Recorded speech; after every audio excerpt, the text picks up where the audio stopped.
मेरे प्यारे बच्चों, स्वागत है आपका आपके चैनल SRS लर्निंग में। बेटा ये हमारी हिंदी की 6th क्लास की बेटा वर्कशीट है, ठीक है। और जो ये हमारा चैप्टर है वो है टिकट एल्बम। जो कार्यपत्रक है उसकी जो संख्या है वो है 30 और हमारी जो दिनांक है, तिथि है वो है 21 जनवरी 2021, ठीक है। यहाँ पे अपना नाम लिखना है आपको, यहाँ पे अपनी कक्षा अध्यापिका का नाम लिखना है। बच्चे शुरू करने से पहले जिन बच्चों ने अभी तक हमारा चैनल सब्सक्राइब नहीं किया है तो प्लीज़ अभी सब्सक्राइब कर दीजिएगा, ठीक है बच्चों।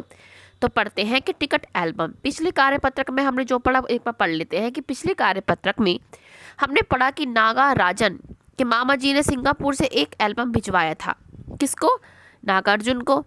नागराजन शांतिपूर्वक सभी को अपना एल्बम दिखाता पर किसी को हाथ नहीं लगाने देता। एल्बम को गोद में रख लेता और एक एक पन्ना पलटता। लड़के बस देखकर खुश होते। अब इतना हमने लास्ट वर्कशीट में पढ़ा था। अब इसके आगे देखते हैं कि अब राजप्पा के एल्बम को कोई पूछने वाला नहीं था क्योंकि उसकी पुरानी हो चुकी। अब क्या है, उसके जो मामा ने कहा ना बल्कि सिंगापुर से भेजी थी, तो सब बच्चे सोचते हैं कि पता नहीं सिंगापुर से क्या भेजा है, तो उसको देखने के लिए आ जाते हैं। इसलिए अब कोई राजप्पा की जो एल्बम देखने में इंटरेस्टेड नहीं था। वाकई उसकी शानब घट गई थी। राजप्पा के एल्बम की लड़कों में काफ़ी तारीफ रही थी। मधुमक्खियों की तरह उसने एक एक करके टिकट जमा किए थे।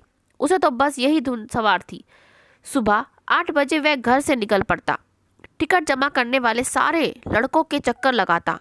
2 ऑस्ट्रेलिया के टिकटों के बदले एक फिनलैंड का टिकट लेता, 2 पाकिस्तान के बदले एक रूस का। बस शाम जैसे ही घर लौटता, बस्ता कोने में पटककर अम्मा से चबेना लेकर निकर की जेब में भर लेता और खड़े खड़े कॉफ़ी पीकर निकल जाता। ठीक है, ठीक है बच्चों। तो आगे पढ़ते हैं। हमने यहाँ पे एक वर्ड पढ़ा था, क्या था? चबेना। ठीक है, क्या पढ़ा था? चबेना। ये रहा बेटा। इसका मतलब होता है कि भुना हुआ अनाज का दाना। चबेना मीन्स होता है भुना हुआ अनाज का दाना। ठीक है। अब है कि 4 मील दूर अपने दोस्त के घर से कनाडा का टिकट लेने पंगडंडियों में होकर भागता। स्कूल भर में उसका एल्बम सबसे बड़ा था। ठीक है। अब पंगडंडियाँ क्या होते हैं? पंगडंडियाँ क्या होती है? ठीक है, पंखडंडियाँ जो डंडियाँ सी लगी रहती है उसको हम बोलते हैं पंखडंडियाँ। पैदल चलने की जो रास्ता होता है ना, उसको पंखडंडियाँ बोलते हैं।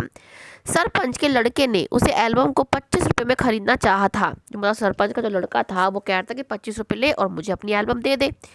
ठीक है, पर राजपा नहीं माना। घमंडी कहीं का राजपा बड़बड़ाया था। उसने क्या है उसको कहा। फिर उसने तीखा जवाब दिया था, तुम्हारे घर में जो प्यारी बच्ची है ना, उसे दे देना 30 रुपये में। सारे लड़के ठाका मारकर हंस पड़े थे। ठीक है, तो वो कह रहा था कि उस राजपा ने जब मना कर दिया तो उसने कहा कि तू अपनी जो घर की लड़की है उसको दे दियो।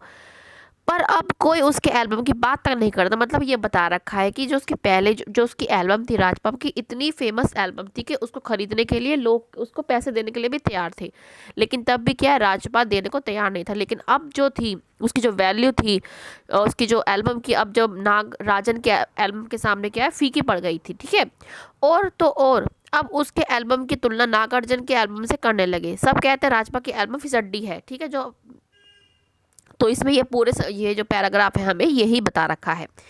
अब हम इसके क्वेश्चन आंसर पे आते हैं कि राजपा के टिकट एल्बम में किस किस देश के टिकट थे। तो हमने ये आपके लिखा पड़ा है कि राजपा के टिकट एल्बम में ऑस्ट्रेलिया, फिनलैंड, पाकिस्तान, रूस और कनाडा देश के टिकट थे। ठीक है, ये आप बच्चे यहाँ से लिख लेना। नेक्स्ट क्वेश्चन है कि राजपा के टिकट एल्बम की बात कोई भी नहीं करता था। आपके विचार से ऐसा क्यों नहीं करता था? क्योंकि अब क्या राज्य उसके आगे था नागराजन की। अब क्या हम कैसे लिखेंगे इसको कि राजपा के टिकट एल्बम की बात अब कोई नहीं करना चाह रहा था क्योंकि सभी लड़कों को नागराजन की एल्बम ज़्यादा अच्छी लगने लगी थी। और क्यों अच्छी लगने लगी थी? क्योंकि वो सिंगापुर से भी आई थी एक तो। ठीक है, तो हमारा क्वेश्चन का आंसर ये हो जाएगा। नेक्स्ट क्वेश्चन है कि नागराजन के एल्बम के हिट होने के बाद राजपा के मन की क्या दशा थी। आप खुद सोचिए कि जिसकी पहली एल्बम सब बच्चे चाहते हो कि हम भी देखें, हम इसको खरीद लें, और बाद में एकदम उसकी एल्बम को कोई ना खरीदे तो उसकी मनोदशा कैसी होगी। ठीक है, तो ये हमने आपके लिखा है। तो ये रहा आपका थर्ड क्वेश्चन। ठीक है, ये थर्ड क्वेश्चन है बेटा कि नागराजन का एल्बम हिट हो जाने के बाद राजप्पा मन ही मन कुढ़ने लगा। मतलब होता है ना, कई बार हमें मन ही मन ऐसे कुढ़ने लगते हैं, और अपनी फालतू टिकटों के बदले नागराजन से कुछ अच्छे टिकट लेने की बात सोचने लगा ताकि उसका एल्बम और अच्छा हो जाए। परंतु उसने मौका देकर नागराजन की एल्बम ही चुरा ली। मतलब उसने वो सोचता रहा, मतलब उसको ना जेलस टाइप हो गया। और ऐसा कभी नहीं होना चाहिए बच्चे, अगर कभी बाई चांस आपके साथ ऐसा होता है तो हमें बुरा नहीं मानना चाहिए, ठीक है। तो ये आप यहाँ से बेटा देख के लिख लेना। अब हमारा जो फोर्थ क्वेश्चन है वो है कि कहानी में ऐसे शब्द छांटिए जो आपने पहली बार पढ़े या सुने होंगे। तो वो कौन कौन से शब्द होंगे? चबेना, जो मैंने आपको बताया ही क्या था, भुने हुए दाने होते हैं। पंगडंडी, जहाँ पे रास्ता होता है। बड़बड़ा मतलब अपने आप ही बोलना। फिसड्डी मतलब ऐसे ही बिल्कुल ये तो बेकार है। और ठाका, ठीक है, ठाका मारने क्या होता है? बहुत ही ठाका मार के हंसना, उसको बोलते हैं। अब हमारे फिफ्थ क्वेश्चन पे आएंगे कि कक्षा के बाकी विद्यार्थी स्वयं एल्बम क्यों नहीं बनाते थे?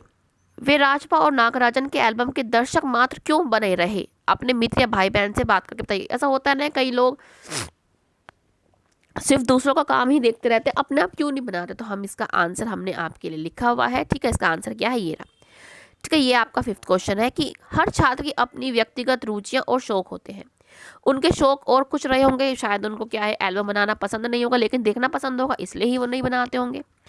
एल्बम बनाने के लिए परिश्रम व समय भी लगता है। ये तो बिल्कुल सही है कि जो एल्बम ऐसे तो बन नहीं जाती है मिनटों में, उसके लिए पैसा भी चाहिए होता है। परिश्रम मतलब पैसे ज़्यादा क्या है, एक रुचि होनी चाहिए कि हमें जागरूकता को होनी चाहिए कि हमें बनाना है, समय भी लगता है।